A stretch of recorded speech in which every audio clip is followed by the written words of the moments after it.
ఇశ్రాయేలును మేపుటకు ఆయన అతనిని రప్పించెను. ఎందుకు రీజన్?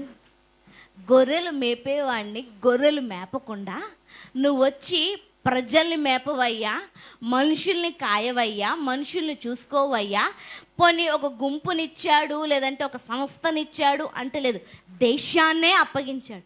కారణం ఏంటి? What is the reason behind of it? అభిషేకించిన తరువాత ఈ సింహాసనానికి ఎక్కటానికి మధ్యలో ఏమైంది అంటే, మొదటి సమూయేలు గ్రంథం 17వ అధ్యాయంలో గొలియాతు వచ్చి అందరినీ ప్రశ్నిస్తున్నప్పుడు, మన దేవుడి నామాన్ని ఎగతాళి చేస్తున్నప్పుడు, తనకి యుద్ధ నైపుణ్యం లేకపోయినా, యుద్ధం చెయ్యటం చేత కాకపోయినా కానీ అక్కడ నిలబడి అంటున్న మాట ఏంటి అంటే, యుద్ధము యెహోవాదే, సున్నతి లేని ఫిలిస్తీయుడు ఎవడు ఇశ్రాయేలు ప్రజలను హీనపరచటానికి అనేసి అక్కడ నిలబడ్డాడు. దేవుడు అది చూశాడు. వీడికి ఏమీ లేకపోయినా కానీ నేను ఉన్నానని గుర్తించాడు. ప్రజల నామము కానీ, ప్రజలకు దేవుడుగా ఉన్న నా నామము కానీ తక్కువ కాకుండా ఆ ఫిలిస్తీన్ల ముందు ఏం చేశాడు? నాకు విజ్ఞాపన చేశాడు. ఫిలిస్తీన్లను ఓడించటానికి మధ్యలో నిలబడి నాకు యుద్ధాన్ని అప్పగించాడు.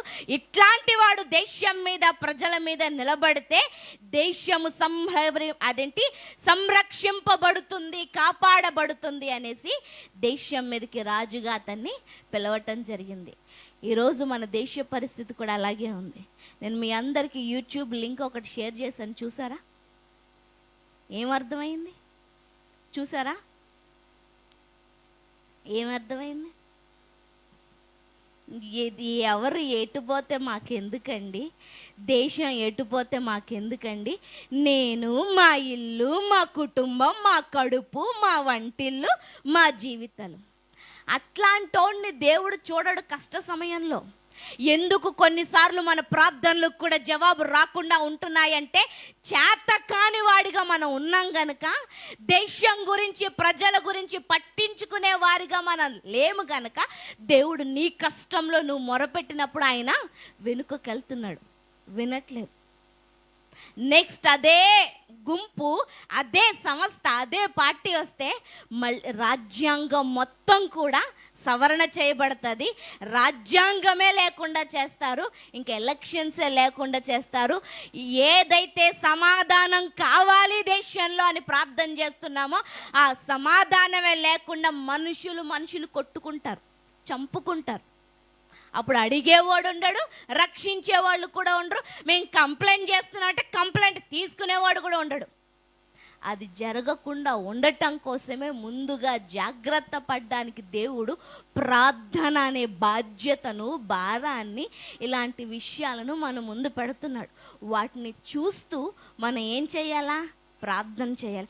ఎప్పుడు నేను నా నొప్పి అన్న గుంపులో ఉండదు దయచేసి, ప్లీజ్. రేపొద్దున దేవుడి ముందు ఏం మొక్కం పెట్టుకొని నిలబడతా?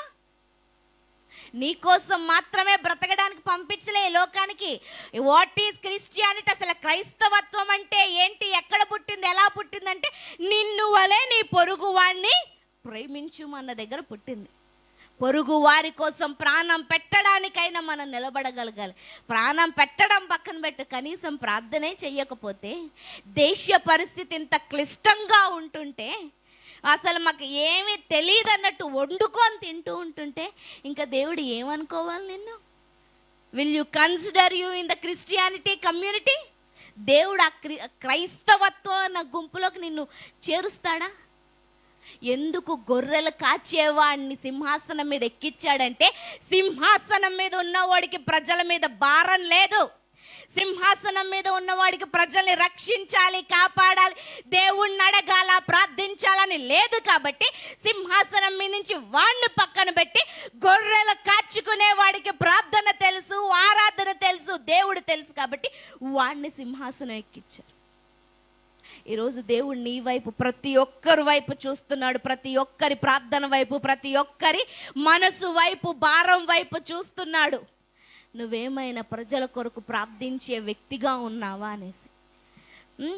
61 మనం చూసినట్లయితే, ఆయన తన బలమును చెరుకును తన భూషణమైన దాన్ని విరోధుల చేతికి అప్పగించెను. ఆయన విరోధుల చేతికి బలాన్ని అప్పచెప్పాడంట. ఎందుకన్నిసార్లు ఇశ్రాయేలు ప్రజలు దాస్యానికి అప్పగింపబడ్డారు అంటే, ప్రజలు దేవుణ్ణి చూచేవారిగా, దేవుడి పైన లక్ష్యం ఉంచని వారిగా, మెడ వంచని ప్రజలు అంటే దేవుడు చెప్పినది వినేవారిగా లేరు గనక దేవుడు ఏం చేస్తున్నాడు, ఇంకా వీళ్ళని నేను కాదు శత్రువులే శిక్షించని అనేసి శత్రువులకి ఆయన బలాన్ని అప్పచెప్పాడంట. లేదంటే ఇశ్రాయేలు ప్రజల్ని పట్టుకోవడం కానీ తాకడం కానీ ఎవ్వరి వల్ల కాదు.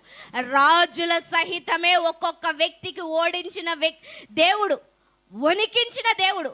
అబ్రహాంకి అబీమెలెకు భయపడ్డాడు, ఇస్సాక్కి అబీమెలెకు భయపడ్డాడు.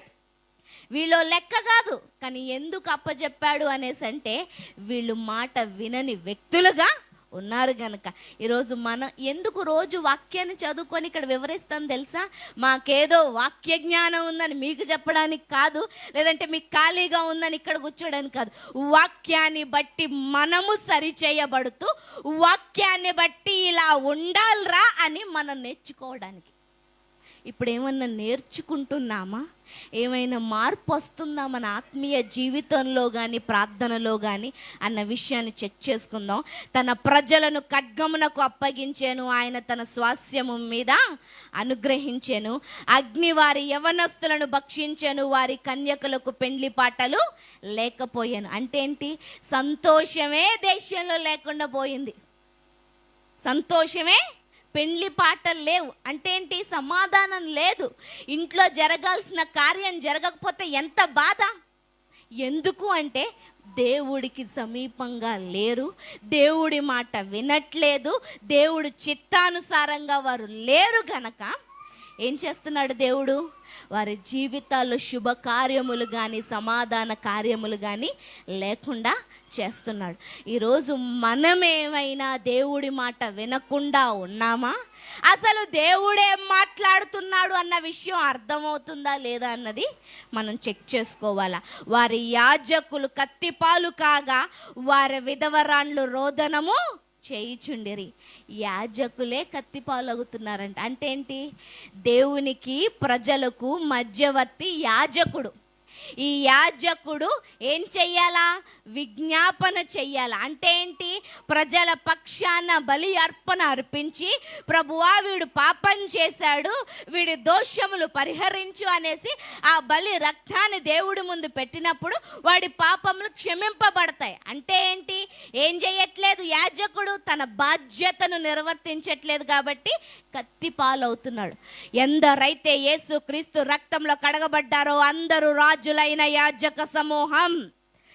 మనము యాజకులుగా ప్రార్థన చెయ్యకపోతే, యాజకులుగా ప్రజల పక్షాన విజ్ఞాపన చెయ్యకపోతే, యాజకులుగా ప్రభువా వీడి పాపాన్ని కడుగు, మా దేశాన్ని పాపాన్ని కడుగు అని మనము దేవుడికి ఆయన రక్తాన్ని జ్ఞాపకము చెయ్యకపోతే కత్తిపాలగటం అదేమీ పెద్ద ఆలస్యం కాదు, లేకపోతే మనం నాశనం అవ్వటం పెద్ద డిఫికల్టీ పనేం కాదు.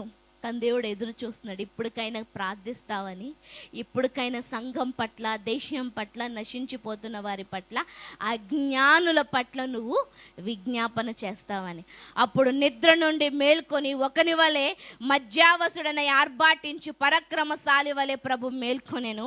ఆయన తన విరోధులను వెనుకకు తరిమి కొట్టెను, నిత్యమైన నింద వారికి కలుగజేసెను. పిమ్మట ఆయన యోసేపు గుడారమును అసహించుకొనెను.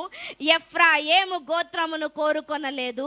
యూదా గోత్రమును తాను ప్రేమించిన సియోను పర్వతమును ఆయన కోరుకొనెను. యోసేపు, ఎఫ్రాయిము ఎవరండి వీళ్ళంటే? యాకోబుకు 12 మంది కుమారులు. 12 మందిలో పెద్దవాడి పేరు రూబేను, రెండవ వాడి పేరు షిమియోను, మూడవ వాడి పేరు యూదా. జ్యేష్ఠత్వపు హక్కు ఎవరికి వస్తుంది? మొదటి కుమారుడికి వస్తుంది. అంటే రూబేన్కి రావాలా. పోనీ రాలేదు, ఆడు తండ్రి మంచం ఎక్కాడు, తప్పు చేశాడు కాబట్టి అనేసి వదిలేసాను. నెక్స్ట్ ఎవరికి రావాలా? షిమియోనుకి రావాలా. మరి అతని పేరు రాలేదు. ఆ పోనీ నీతిమంతుడుగా ఉన్నాడని యోసేపుని చూసుకుంటే తన్ని కూడా కన్సిడర్ చేయలేదు. దేవుడు యూదాని ఎన్నుకున్నాడంట. ఎందుకు యూదాని ఎన్నుకున్నాడో మనం క్రిస్మస్ దినాన్ని మాట్లాడుకున్నాం. ఎందుకు?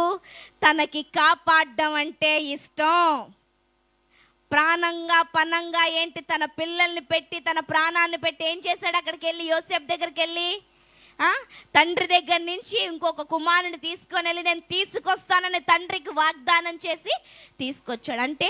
అంతేకాకుండా గొయ్యిలో పడినప్పుడు కూడా ఏడుస్తాడు, వాడిని చంపొద్దు. అంటే తనకు ప్రాణాలు కాపాడడం అంటే ఇష్టం, రక్షించటం అంటే ఇష్టం. ఈరోజు దేవుడు ఎన్నుకోవాలి అంటే స్థానాలు అవసరం లేదు, బ్యాక్గ్రౌండ్ అవసరం లేదు, ఏమీ అవసరం లేదు. నీ మనసు అవసరం అమ్మా. కాపాడే మనసుందా? ప్రార్థించే మనసుందా? ఇతరుల కొరకు విజ్ఞాపన చేసే మనసుందా? మనము చాలా కష్టతరములో ఉన్నాము. ఆ కష్టతరము నుంచి మన ప్రజల్ని రక్షించాల్సిన బాధ్యత మనదే. మేమే కష్టంలో ఉన్నామండి. మా జాబ్స్, మా పిల్లలు, మా కుటుంబాలు, మా ఫ్యామిలీస్, ఈ రెస్పాన్సిబిలిటీసే ఎక్కువైపోయాయని చెప్పటానికి లేదు. ఎన్ని ఉన్నా కానీ క్రీస్తుని ధరించుకొని క్రీస్తు వలె ఇతరుల కొరకు ప్రార్థించే వారిగా అగ్నిలోంచి ఇతరులను లాగినట్లుగా మనం ఏం చెయ్యాలా? రక్షించాలా. అందుకు దేవుడు యూదాని ఎన్నుకున్నాడు. యూదా అన్న మాటకు అర్థం స్తుతి. అంటే నిత్యము ఏడుపు రాకూడదు, కంప్లైంట్స్ రాకూడదు, సనగటం, నసగడం, వాడేంటి, వీడేంటి, మా ఆయనేంటి, మా ఆవిడేంటి, మా పిల్లలేంటి, ఆ సిచ్యువేషన్ ఏంటి, ఈ సిచ్యువేషన్ కాదు. ప్రతి విషయాన్ని గురించి దేవుడికి స్తుతి చెల్లించాలి. పొలిటికల్ లీడర్స్ని బట్టి, ప్రభుత్వాన్ని బట్టి, నువ్వు ప్రభుత్వాన్ని మార్చబోతున్నావు ప్రభు అనేసి స్తుతి చెల్లించాలి. అప్పుడు ఆ స్తుతి పరిస్థితులను మారుస్తుంది. అందుకు దేవుడు యూదా గోత్రమును ప్రేమించానంట. తాను అంతరిక్షమును కట్టినట్లు, తాను భూమిని నిత్యముగా స్థాపించినట్లు ఆయన తన పరిశుద్ధ మందిరమును కట్టించెను. తన దాసుడైన దావీదును కోరుకొని గొర్రెల దొడ్లలో నుండి అతన్ని పిలిపించెను. పాడి గొర్రెలను వెంబడించుట మాన్పించి తన ప్రజలైన యాకోబును తన స్వాస్యమైన ఇశ్రాయేలును మేపుటకై ఆయన అతన్ని రప్పించెను. నువ్వు కానీ రోజుకు ఒక 5 నిమిషాలు, 10 నిమిషాలు, ఒక గంట వెచ్చించుకొని వాక్యాన్ని ఎత్తిపట్టి ప్రజల గురించి, దేశం గురించి, అధికారుల గురించి, ఎలక్షన్స్ గురించి, ఈ ఎంపీ ఎలక్షన్స్ చాలా ఇంపార్టెంట్. మొన్నటి వరకు జరిగిన స్టేట్ అది ఓకే, పర్వాలేదు. కానీ ఇప్పుడు ఎంపీ ఎలక్షన్స్, దీని గురించి సమయాన్ని పట్టి నువ్వు ప్రార్థించినట్లయితే దేవుడు నీ స్థానాన్ని ఎదిగించబోతున్నాడు, నీకు అర్హతనివ్వబోతున్నాడు, నీకు హోదానివ్వబోతున్నాడు. అవి రాకపోయినా కానీ దేవుడు ఆత్మీయ జీవితంలో ఆయన స్థానంలో, ఆయన సింహాసనంలో ఆయన బిడ్డగా నిన్ను కన్సిడర్ చెయ్యాలన్నా, పిలుచుకోవాలన్నా, రేపొద్దున ఆయన నిన్ను గుర్తించాలన్నా కానీ ఆ ప్రార్థన మనలో కనిపించాలి. ప్రజలను మేపటానికి, ఈరోజు మళ్ళీ చెప్తున్నాను, దేవుడు నిన్ను ప్రజలను మేపటానికి పిలుస్తున్నాడు. ఎందుకు నువ్వు రక్షింపబడ్డావు, ఎందుకు క్రైస్తవుడిగా అయ్యావు, ఎందుకు ఈ చర్చికి వస్తున్నావు, ఎందుకు ఆడుకోవడానికి, వెళ్ళటానికి, ఆల్తో వీళ్ళతో హాయి బాయ్ చెప్పడానికి కాదు. క్రీస్తు పోలి నడవటానికి, క్రీస్తులాగా రక్షించటానికి, క్రీస్తులాగా ప్రజలను మేపటానికి. నీ ఇంటిని నువ్వే మేపాలా, నీ చుట్టుపక్కల ఉన్న కాలనీని నువ్వే మేపాలా, నీ ఏరియాని నువ్వే కాయాలా, మేపాలా. అది కేవలం ప్రార్థన, ఆత్మీయ జీవితం వల్ల మాత్రమే అవుతుంది. ఈరోజు మనం ఎక్కడున్నాం, నువ్వెక్కడున్నావు అన్నదాన్ని ఒకసారి చెక్ చేసుకో. ఒకవేళ ఇప్పుడు వరకు టైం వేస్ట్ చేస్తే ఇక్కడైనా మోకాళ్ళేద్దాం. సంఘం గురించి, ఈ దేశం గురించి ప్రార్థన చేసేవారుగా. మళ్ళీ చెప్తున్నాను, భారతదేశాన్ని కాయటానికి, మేయటానికి, మేపటానికి దేవుడు నిన్ను ఎన్నుకున్నాడు. నీ ప్రార్థన మాత్రమే కాస్తుంది, నీ ప్రార్థన మాత్రమే ఒకరికి సింహాసనం అయినా, లేదంటే ఆ సింహాసనం నుంచి దింపడం అయినా జరుగుతుంది. అతడు యథార్థ హృదయుడై వారిని పాలించెను, కార్యముల యందు నేర్పరి అయి వారిని నడిపించెను. యథార్థ హృదయుడు, ఇంటిగ్రిటీ అంటే ఏంటి? మనసులో ఏ కల్మషం లేదండి. నిజంగా ఏదో స్థానం వస్తుందని, ఏదో సింహాసనం మీద కూర్చోవాలనేసి అక్కడికి రాలేదు. దేవుడి చిత్తాన్ని నెరవేర్చాలి, దేవుడి ఉద్దేశాన్ని నెరవేర్చాలి, దేవుణ్ణి చూపించాలి, దేవుడు ఏమంటున్నాడో అది నెరవేర్చాలి. సౌలు అది చేయలేకపోయాడు, నేను దాన్ని పూర్తి చేయాలి. ఈరోజు నీ జీవితంలో కూడా అదే ఉండాలి. దేవుడు ఒక ప్రణాళికతోటి, ఒక ఉద్దేశంతో నన్ను ఈ లోకానికి తీసుకొచ్చాడు. అందుకే ఈ 2 గంటలు 3 గంటల సమయం ఎంతోమంది బయట ఉన్నారు, ఎంతోమంది హాస్పిటల్స్లో ఉన్నారు, ఎంతోమందికి రక్షణ తెలియక ఎక్కడెక్కడో బంధింపబడ్డారు. కానీ నీకు నాకు చప్పట్లు కొట్టుకొని ఆనందించే ఈ సమయాన్ని ఎందుకు ఇచ్చాడు దేవుడు? తెలుసుకుంటావు ఆయన ప్రణాళికనని. యథార్థంగా ప్రభువా ఏంటి మీ చిత్తం, ఏంటి మీ ఉద్దేశం, నేనేం చెయ్యాలి అని దినదినము తెలుసుకుంటూ దాని విధంగానే ఏదో ఆశించి కోసం, ఎవరి కోసమో ఏదో చెయ్యాలని కాకుండా దేవుడు మన జీవితాన్ని ఎందుకు సృష్టించాడు అన్న దాన్ని తెలుసుకుంటూ విధేయతతోటి యథార్థ హృదయంతోటి ప్రార్థన చెయ్యాలి, మన పనిని పూర్తి చేయాలి. అప్పుడు పాలించే కార్యములందు నేర్పరి అయి వారిని నడిపించెను. నేర్పరితనాన్ని దేవుడు ఇచ్చాడంటే స్కిల్ఫుల్నెస్. ఏమిస్తాడు? ఒక జాబ్ చెయ్యాలి అంటే, ఒక ఇంటర్వ్యూలో క్వాలిఫై అవ్వాలంటే, ఆ ఎడ్యుకేషన్లో నువ్వు టెస్ట్లో పాస్ అవ్వాలంటే ఏం ఉండాలా? నీకు స్కిల్స్ ఉండాలా. ఇక్కడ ఆయనే నేర్పరిగా అంటే ఆ స్కిల్ఫుల్నెస్ని దేవుడు నీకే ఇస్తానన్నాడు, ఆ తలాంతుని ఇస్తానని చెప్తున్నాడు. ఎక్కడ వెతకాలా? ప్రార్థన చెయ్యాలి అంటే అక్కడ ఇక్కడ చూస్తే రాదండి, దేవుడి దగ్గర కూర్చుంటే వస్తుంది. వాక్యం చదవాలన్నా చెప్పాలన్నా అక్కడ ఇక్కడ కాదు, దేవుడి దగ్గర కూర్చుంటే వస్తుంది. భారం రావాలి అంటే యూట్యూబ్లో ఏదేదో చూస్తే రాదు, దేవుడి దగ్గర కూర్చుంటే వస్తుంది. ఈరోజు నేర్పరిగా నిన్ను చేస్తానని చెప్తున్నాడు. నువ్వు దేవుని సన్నిధిలో, దేవుని మందిరములో నేర్పరివైతే దేవుడు బయట నిన్ను నేర్పరిగా మారుస్తాడు. దేవుడు నీకు ఇచ్చిన పనిలో నేర్పుతనాన్ని ఉపయోగిస్తూ ఆయన పనిని పూర్తి చేస్తే దేవుడు నీ పనిని పూర్తి చేయటానికి కావలసిన జ్ఞానాన్ని ఇస్తాడు. అలా దేవుడు మనం నడిపించునుగాక.